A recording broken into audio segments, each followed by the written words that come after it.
बारामतीमध्ये सुप्रिया सुळे आणि अजित पवार एकाच मंचावर आल्याचे पाहायला मिळतात. वारजेमधील हॉस्पिटलच्या भूमिपूजन कार्यक्रमात दोघे देखील एकत्र आले.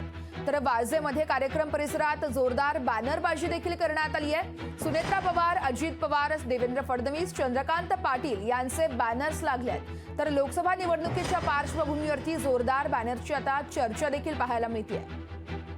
तर बारामतीत सुप्रिया सुळे आणि अजित पवार एकाच मंचावरती आल्याचं आपण पाहतोय. वारजेमधील हॉस्पिटलच्या भूमिपूजन कार्यक्रमात दोघेही एकाच मंचावरती आले आहेत. तर वारजेमधील कार्यक्रम परिसरात यावेळेस जोरदार बॅनरबाजी देखील करण्यात आली आहे. सुप्रिया सुळे तसेच यावेळेस अजित पवार हे एकाच मंचावरती पाहायला मिळत आहेत. तर सुनेत्रा पवार, अजित पवार, देवेंद्र फडणवीस आणि चंद्रकांत पाटील यांचे बॅनर्स लागल्याचं पाहायला मिळत आहे. लोकसभा निवडणुकीच्या पार्श्वभूमीवरती या ठिकाणी जोरदार बॅनरबाजी करण्यात आली आहे. तर ही दृश्य आपण पाहतोय. वारजेमधील हॉस्पिटलच्या भूमिपूजन कार्यक्रमात देवेंद्र फडणवीस, अजित पवार तसेच सुप्रिया सुळे देखील या ठिकाणी उपस्थित आहेत. तर याच वेळेस अजित पवार आणि सुप्रिया सुळे एकाच मंचावरती आल्याचे पाहायला मिळत आहे.